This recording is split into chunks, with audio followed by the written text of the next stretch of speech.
Hello students, so today we are going to discuss about disproportionation reaction.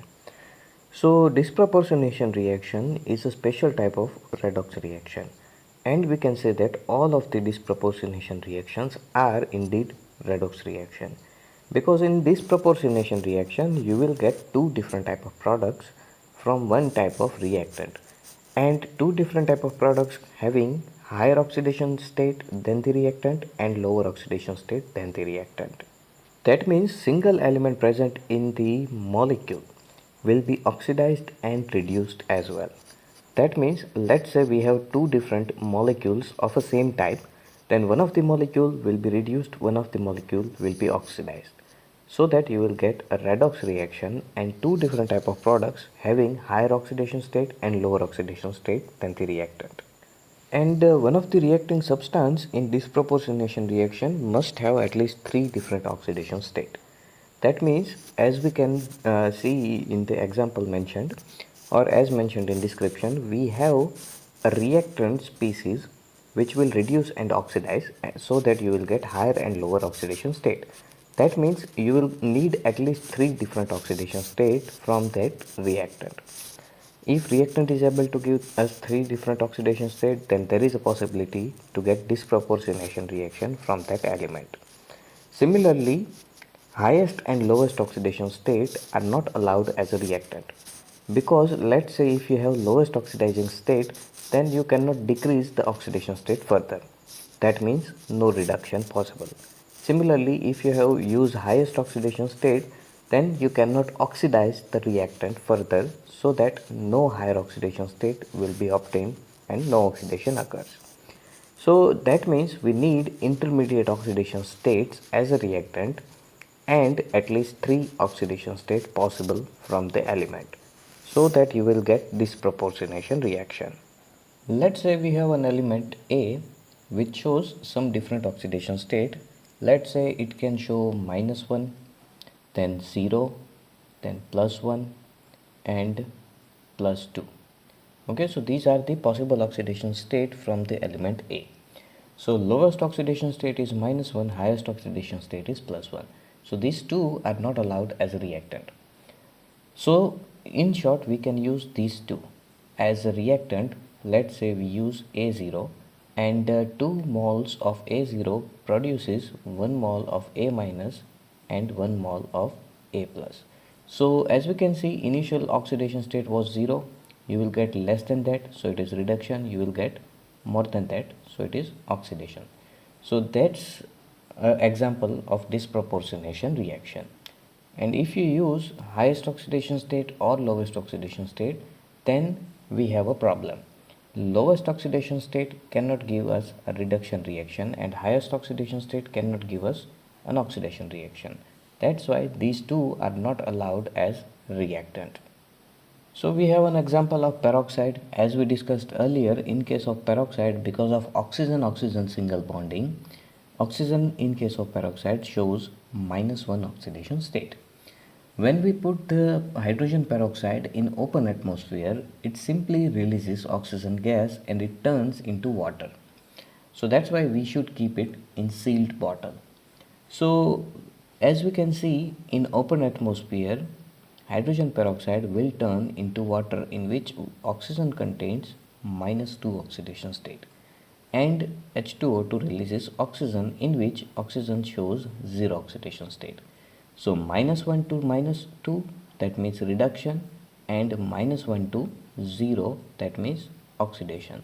So only oxygen feels redox reaction in this case. That means oxygen will be reduced and oxygen will be oxidized, so that you will get oxidized and reduced product from the reactant. Then we have another example of phosphorus, sulfur and chlorine. So in case of phosphorus, as we can see, we have P4 with alkali medium, that means basic medium, with water. It will turn into PH3 and H2PO2 minus. And this is an example of ionic reactions. That means spectator ions are not mentioned in this reaction, although they will be present, but we do not require them to represent reaction. That's why we are just ignoring it. That means we can understand OH, they simply do not exist in free state, so there must be Na plus or K plus like ions will be present.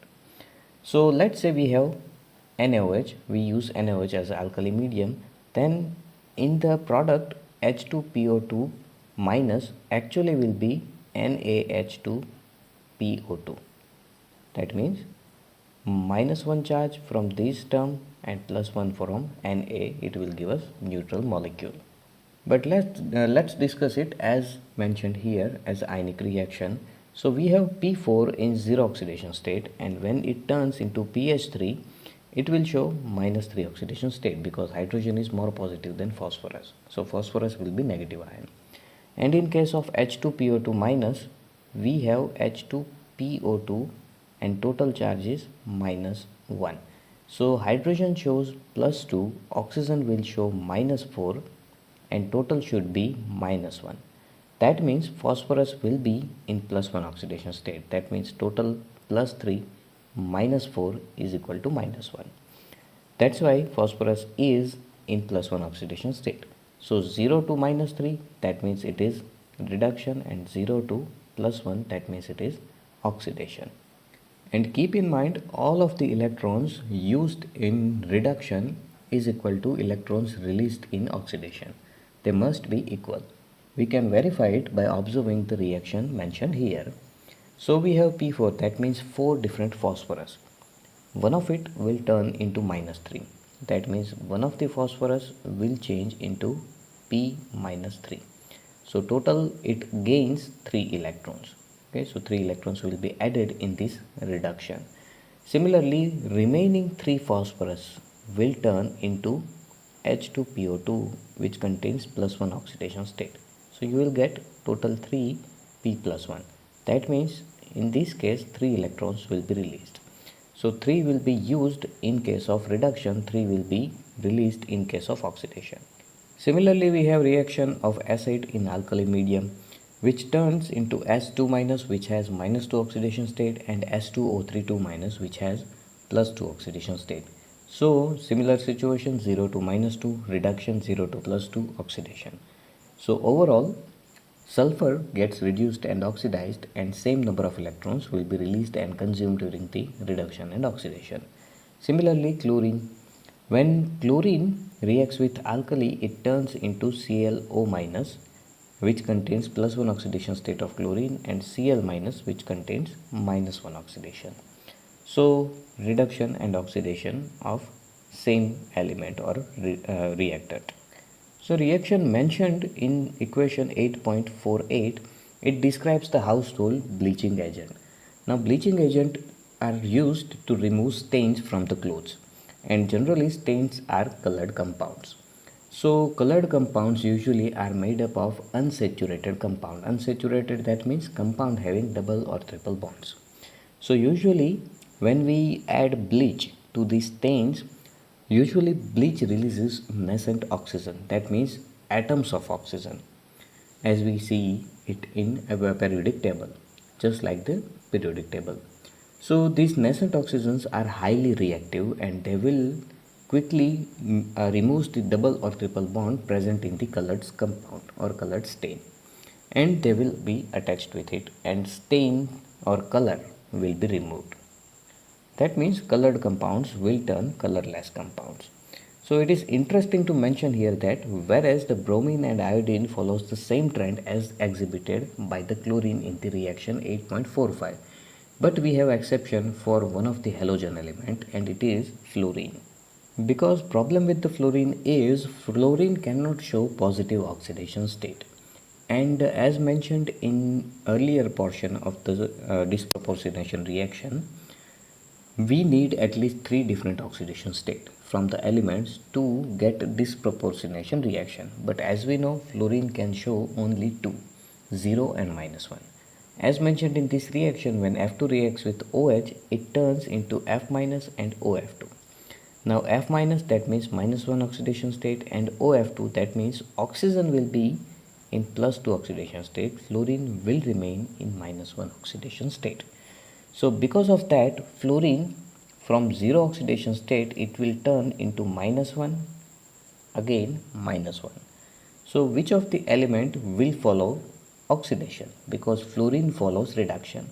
So oxygen initially it was in -2 oxidation state and it will turn into +2 oxidation state. So oxygen follows oxidation and fluorine follows reduction. So we are not able to we are not able to oxidize fluorine. That's why it cannot show disproportionation reaction. Now let's talk about the problem 8.5. Which of the following species do not show disproportionation reaction and why? ClO minus, Cl2O2 minus, ClO3 minus and ClO4 minus. So chlorine usually shows -1, 2, +7 oxidation state in alternate numbers. That means -1, 0, +1, +3, +5 and +7. So these are the possible oxidation state of fluorine. We have two different requirements to fulfill to get disproportionation reaction. We need at least 3 oxidation state. We have more than that, so it is possible to get disproportionation reaction from the chlorine, and highest and lowest oxidation states are not allowed as a reactant. That means -1 oxidation state and +1 oxidation state, these two are not allowed. Any other oxidation state, that means 0, 1, 3 and 5 are possible to get disproportionation reaction. They are allowed to get disproportionation reaction. So let's check the oxidation state here. So our first compound ClO minus. So total it should show -1 charge. Chlorine will be in +1, oxygen will be in -2, that's why you will get -1. So chlorine here is in +1 oxidation state. In case of ClO3, total is equal to again -1 because negative charge is mentioned on the top of the ion. 3 oxygens will show total -6 oxidation state. Chlorine should be in +5 oxidation state, so that you will get -1. In ClO2 minus, total is equal to again -1. Oxygen shows -4, chlorine should be in +3. And in ClO4 minus, total is equal to -1, oxygen shows total -8, that means chlorine should be in +7. Now as mentioned, minimum and maximum, these two are not allowed as a reactant in disproportionation reactant. We do not have -1 oxidation state in given example, but we do have +7. So because of highest oxidation state exhibited in ClO minus, it is not used or it cannot give disproportionation reaction. Next problem 8.6 suggests the scheme of the classification of the following redox reaction. So we have to identify which type of redox reaction is given here. First is N2 plus O2 produces NO. So as we can see, two different reactants are combining with each other to give a single type of product. So that's why this is example of combination reaction. Second one is PbNO3 twice produces PbO, NO2 and O2. Now we can see we have two different possibilities. Either this will be disproportionation reaction because single compound gives two or more than two different type of products, or it can be decomposition reaction because similar thing, one of the reactant is breaking into different type of products. So to be disproportionation reaction, we should get at least two different oxidation states in reactant side. So we can see we have oxygen in all of the products. So let's check the oxidation state of oxygen before and after reaction.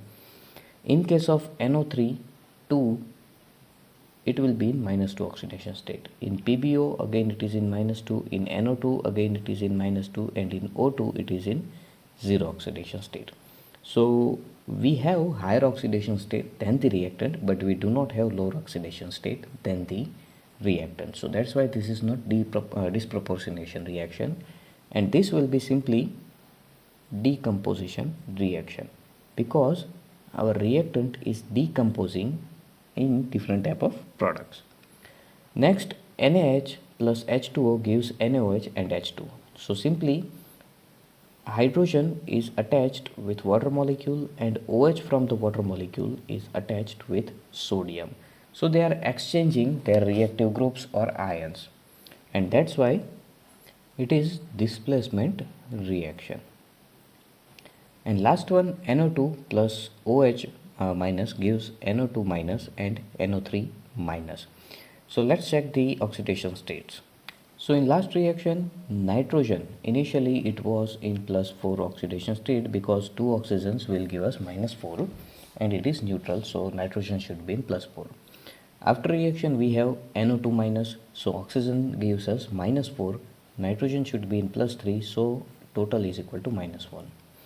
And in NO3, oxygen will give us total -6, nitrogen should be in +5, that's why total is -1. So we have lower oxidation state than the reactant, higher oxidation state than the reactant, and that's why this is disproportionation reaction.